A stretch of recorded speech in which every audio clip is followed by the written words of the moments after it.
am I supposed to feel about that one? So many emotions running high right now. Wow, Bayern Munich went down 0-2 against RB Leipzig in a pathetic first half, scored 2 goals in 1 minute in the second half, scored a goal in the 83rd minute, a rocket of a missile by Leroy Sane. The players are on the field, everybody's ready to celebrate. I got my beer mug here. And then, oh no, there's 94 minutes of stoppage time, and in the 95th minute at the death, Leipzig scores to equalize, and that's why my mug is empty. That's why there are no trophy celebrations today. Welcome back to the Always Bayern Chelsea show, one and all. Today is Saturday, May 3rd. Recording this one fresh off of the 3-3 draw, Bayern Munich and RB Leipzig, in what could have been, in what almost was, the curse-breaking match. But no, fate, one more time, had to curse poor old Harry Kane. Whew. Man, we got a lot to talk about in this one here. A roller coaster of a match, as I laid out. So many emotions, flying up, flying down. I mean, man, where do we even begin? I guess I should mention this is a video episode, so subscribe to the YouTube channel, Always Bayern Chelsea, for consistent coverage of all these big matches. And just the season as a whole, as things kind of come to a close here. Jim is the one who's out of town this week, so I'm not sure exactly what the Chelsea coverage is going to look like. That's going to be up to Jim and what he can produce for us here. Let's stick to Bayern Munich because, yeah, I showed you. The beer mug is empty. I'm not celebrating yet. Now, this draw for Bayern Munich against RB Leipzig essentially clinches the Bundesliga title.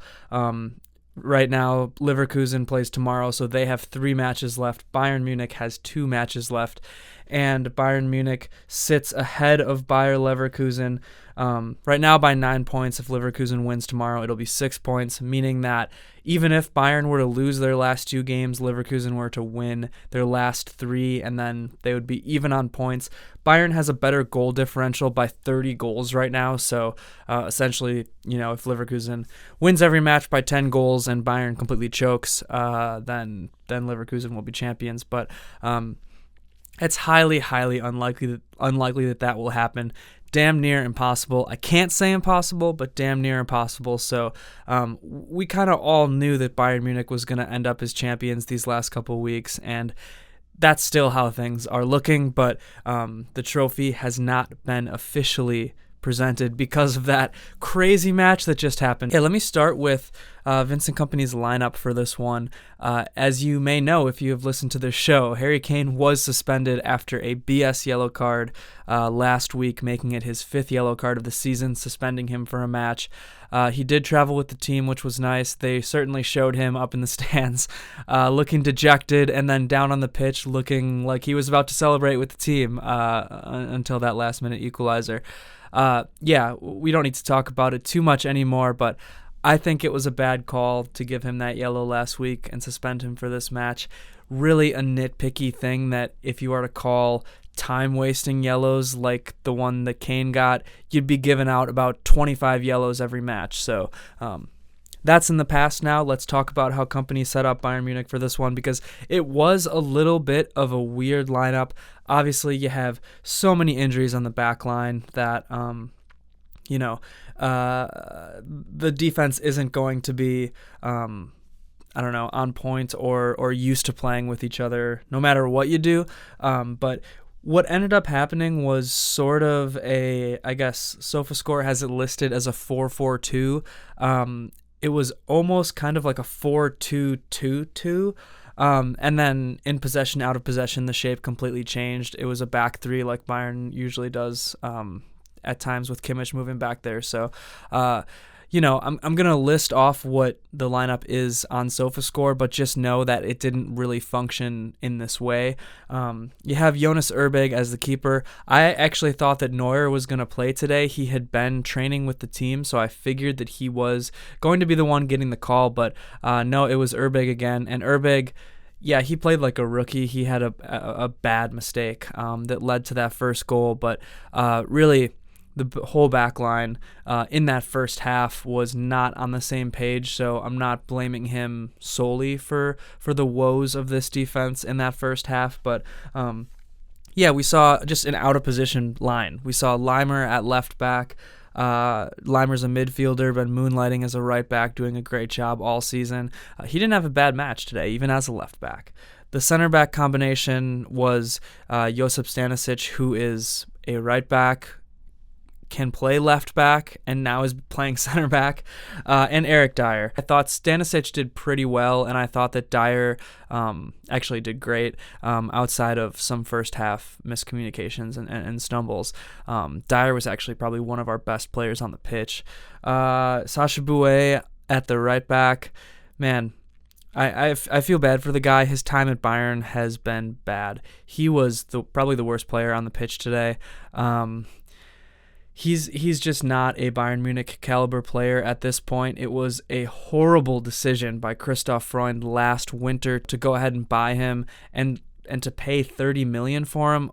That was horrible. You know, we sold Mazraoui for much less, and he's a much better player than Sacha Boey. So, yeah, unfortunately, that right side of the field, until Boey came off, was pretty dreadful. Boey and Olise were the worst two players on the pitch in the first half for Bayern Munich, for sure, I thought. Really just dreadful between those two. They weren't linking up. It's so much better when Leimer or Stanisic or somebody else is playing right back. And again, I feel bad for Boey, right? He came over last year in the winter, was forced to play out of position for a match, and then was injured for the whole year. Was injured for pretty much the whole year this year, and now that he's back, he just can't really fit in. Maybe it's the system, maybe it's just his game, maybe he just isn't and won't ever be a Bayern Munich caliber player. But whatever the case may be, it's not looking good for him. And again, I feel bad for the guy, but I think he's going to be sold in the summer. The midfield pivot, I guess you could call it, was Kimmich and Pavlovic. Again, Kimmich kind of went back into the back line to form a back three, while Boey and Leimer were really far up the pitch, as we see Kompany likes to do with those fullbacks. And then, yeah, Kimmich, I thought, was not great in the first half, but very good in the second half. Very, very good in the second half. And Pavlovic, not a great day from him overall. Maybe not horrific or anything like that, but it wasn't a noteworthy match from Pavlovic. You also saw Leroy Sane on the left side there and Michael Olise on the right side. And then the two most forward attackers to start the match were Thomas Müller on the left and Serge Gnabry on the right. So that's roughly how the team lined up. Müller wasn't his best match. Gnabry wasn't his best match either, but I thought he did get better towards the end of the match. First half, I'll just straight up say it, nobody on Bayern was good in the first half.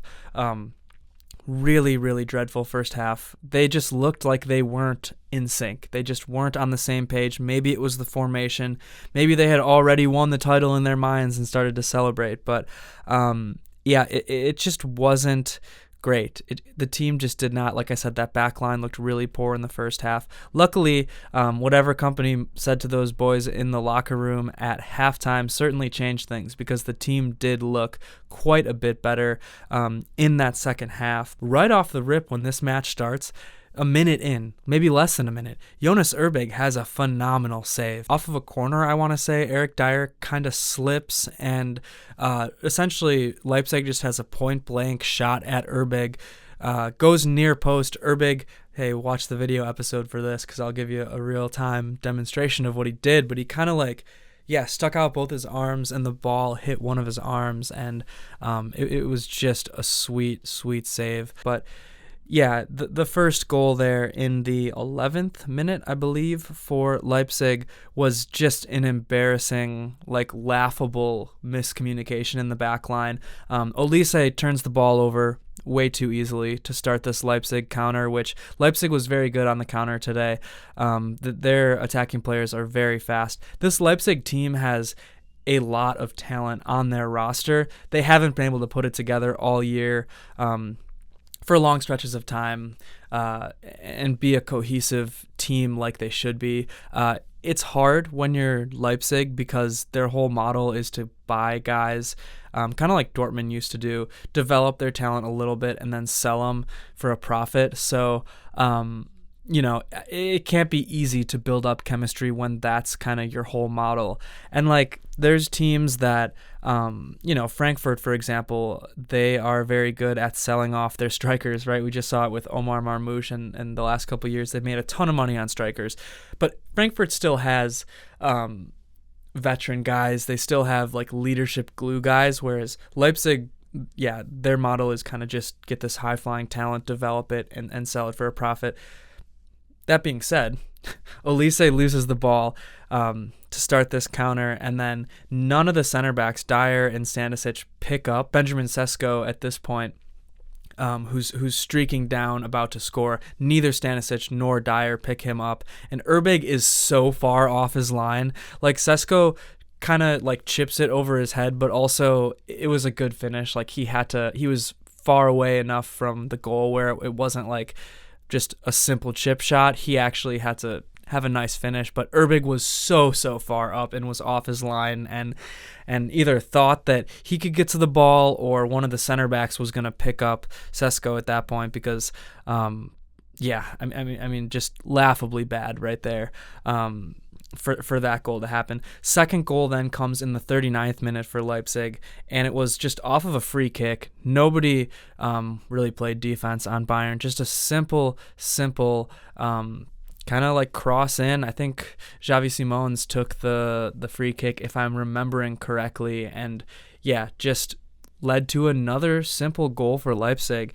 And man, I said it before, but nobody on Bayern Munich was looking good in this first half. I don't know what was going on, but thankfully we went into halftime at that point, because some adjustments definitely needed to be made. And second half, Leipzig kind of packed it in a little bit more, starts off the second half with a 2-goal lead, right? So they're thinking, let's pack it in, let's defend.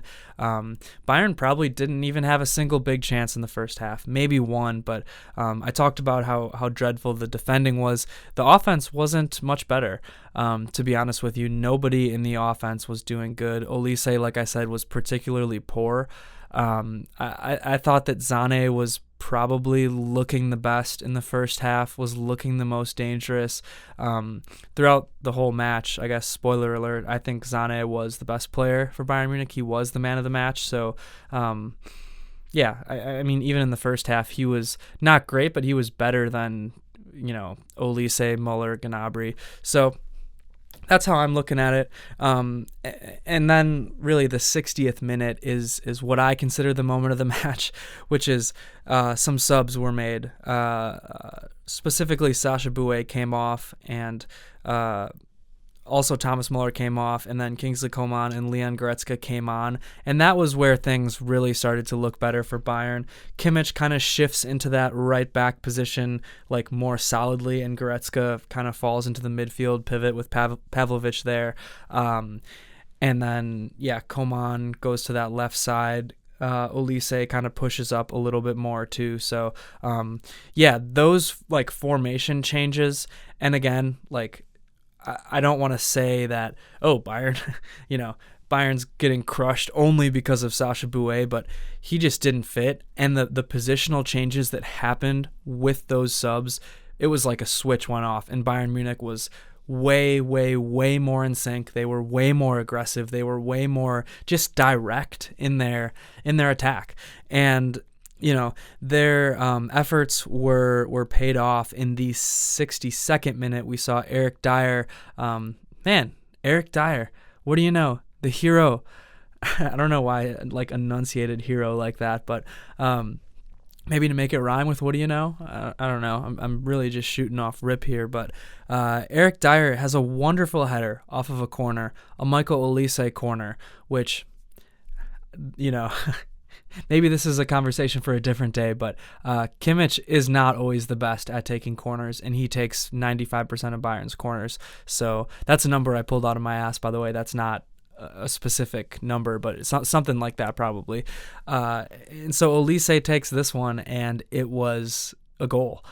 again, a wonderful, wonderful header from Eric Dier, the man himself. I made a short about this last week, but I'm so sad that he's leaving Bayern Munich.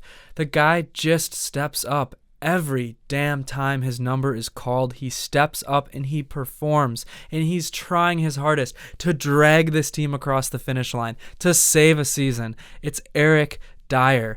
I mean, the man was our best player, that's a stretch, our best center back in the Champions League matches this year and last year. And I know we're dealing with injuries, right? Like Upamecano has had a very good year this year. And Alphonso Davies too, even on the left back. But Eric Dier was just the man in the Champions League this year, and he was last year too. And we obviously dealt with injuries last year. De Ligt was injured for that first leg against Madrid. Kim and Upa were so banged up all the stretch run last year, as they are this year. And Eric Dier just stepped up. You know, I've said it a million times, but Spurs fans, you know, they think, yeah, just toss him aside. He's not going to give you anything.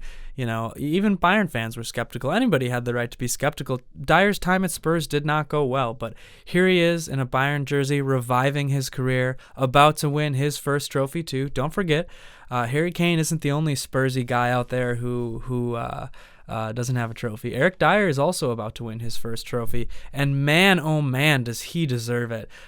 So, you know, he's going to get more playing time. He's going to get a longer salary at Monaco. That's where he's going next year. So I respect him. A longer contract, a bigger salary, I'm sure. So I respect him for making that choice. I wish Bayern would have offered him a contract extension maybe a little bit sooner for a little bit more money or something where he would have wanted to stay. But yeah, now Bayern's going to have to get a center back because Dier really is the guy who can communicate well on that back line, and we're going to need to rotate our center backs more next year so that this situation doesn't happen for the third year in a row where we're down the stretch and Kim and Upa are both injured. But less than a minute after Eric Dier scored that goal, Leipzig gets the ball for the kickoff. You know, after you score a goal, go to the middle of the pitch, kickoff. Bayern steals essentially off the kickoff, not off the first kickback, but steals the ball right off the kickoff. Gnabry had a part of it, I believe. He might have actually, Gnabry got the assist on that one. Michael Olise gets the goal, and from then on, Michael Olise especially looks like a different player. So it's 2-2 at that point. I couldn't believe what just happened. They didn't even show the start of this goal because, the cameras are still showing the replay from the last goal, and all of a sudden it's back and Bayern is scoring, and I'm like, what the hell just happened? How did that even happen? So at that point, I'm thinking, all right, I'll just take a draw. You know, this has been such a weird match, not to mention it's downpouring and rain. The pitch is super slippery, and from then on, Bayern Munich was totally rejuvenated. I mean, I said it before, but they were awakened. They looked like a different team. All of the attacking players looked so much better. The defense finally looked like they were on the same page. And we saw a flurry of chances there. The biggest chance was Kingsley Coman. Man, one-on-one with an empty net, and he missed it. I again feel bad for Coman because I think he's such a good guy. He seems like just a good leader in the locker room, a good player who's been so important to the club's history, obviously scoring the Champions League winning goal, but his time at the club might be up. His shooting is not good. His crossing is not great. He can still beat a guy one-on-one, which we saw here. He beat the keeper. I forget who made this pass, but it was a wonderful pass. Coman had a brilliant first touch, beat a defender, and then beat the keeper, and then his second touch was too heavy, and he just kind of kicked it out of bounds instead of really putting on a shot at an open net. So that was a massively disappointing moment in this match. Coman actually had another chance to win the game. I think this second shot I'm thinking of was saved, so it was on target, but man, like two really good chances from Kingsley Coman there to put this game away. But instead, in the 83rd minute, the man who did want to put this match and the season, I will add, and the Bundesliga season away was Leroy Sane. Yep, the guy who gets so much hate, the guy who was our best player on the day, fires in a missile of a shot, an absolute rocket ship missile. Leroy Sane, in the 83rd minute, just a really good play by Bayern Munich as a whole in general. Gnabry had a huge part of the build-up in this play, passed it over to Kimmich. Kimmich does this like back heel flip over to Sane, who maybe takes a touch or two, finds himself with just a little bit of space, but when Leroy Sane is confident and on, and you give him an inch of space, he'll fire an absolute ballistic missile into the corner of the net, and that's exactly what he did here. Everybody's celebrating. Oh, the league is won. Kane has finally got that monkey off his back and gets the trophy. It's over, Everybody is on the pitch basically. Kompany is on the pitch. Kane's coming down from the stands to the pitch to celebrate with the team. 88th minute, we saw another sub. João Palhinha comes on for Serge Gnabry just to sure up that defense, give Palhinha some minutes, whatever. The season's over. The league's won anyways. Stoppage time is ticking through. We got 4 minutes of stoppage time. We're already at the end. We're in the 94th minute. Wait a minute. Leipzig scores a goal, 95th minute, at the absolute death, snatching the trophy from Bayern Munich's fingertips in one last, because I promise you next week this is all going to be over. It's all going to feel like a fever dream. Harry Kane's whole career is going to feel like a fever dream for him, but yes, one final time, the gods of football, fate, swoops in and says, Kane, not yet. We have too sick of a sense of humor to let this happen in the way that everybody thought it was going to happen, basically. And yeah, just poor defending by Bayern Munich on this last goal. I mean, their heads were certainly in the clouds at this point. And we've seen this happen way too many times this season. So this is indicative of a bigger problem for this team. But yeah, the ball's kind of ping-ponging back and forth in the box. Goretzka gets it. Some might say Goretzka should have cleared it, but he passes to Coman, who, instead of clearing it or passing it or doing anything positive, just loses the ball, and yeah, it goes in for a nice little chip shot over the keeper. Yeah, like I said, Coman loses that ball. Leipzig threads a pass through to an open player who chips it over Urbig's head, and everybody's stunned. I mean, the trophy was there. The celebration was about to take place. Kompany was already running on the pitch. Everybody was running on the pitch. And we're stunned. We leave stunned. Now, ultimately, I said this in the opening of the episode, but it's mathematically possible, sure, for Leverkusen to catch up Bayern, make up a 30-goal differential in 3 games. But yeah, the title is essentially Bayern Munich's. I mean, that point was really all Bayern needed. The official celebration can't happen now. Let's have a party next week. How about we play Gladbach next week at home, which would be a beautiful send-off for Thomas Muller, a beautiful trophy ceremony if Bayern can draw or win, or if Leverkusen draws or loses today, or actually they play tomorrow, Sunday. Then the trophy celebration will happen in Munich next week regardless. So it's going to happen. It is going to happen. I'm not, I guess somebody who is that superstitious or something like that, where I feel like I can't say it's going to happen, because it is going to happen. But it's just so sad and funny how much of a roller coaster this match was, and how it ended, and how the season is going. But yeah, I mean, we get the 3-3 draw against Leipzig. We get a point. We have 2 matches left now. Like I said, Gladbach next week. Hoffenheim is our final match 2 weeks from now. Let's just have a party next week. Let's just all celebrate a hard-fought season. The Bundesliga trophy is the most honest trophy because it's won over a full year. There's no luck involved per se. Maybe there is sometimes, but it's not like a knockout tournament where injuries or luck have a much bigger say. The Bundesliga trophy is an honest trophy. The Bundesliga is my favorite league in the world, so it's my first personal favorite. Maybe it's just waking up on Saturday mornings and watching these matches, but yeah, it's just something about the Bundesliga. I personally love German football. I love it. There's a lot of fans who are going to say it's a farmers league or it doesn't matter. Or, I've heard it all at this point. Everybody loves the Premier League. Whatever. I don't like the Premier League as much as the Bundesliga, but it's going to be a well-deserved trophy for this squad, for Vincent Kompany, for this team, because, it's been a hard-fought, bounce-back season. Vincent Kompany has come in, and sure, his European campaign wasn't great, wasn't perfect. We got bounced from the Pokal, but overall, he's done very, very well with this team in the Bundesliga. So Bayern Munich deserves this trophy. They're going to get it eventually, but not this week.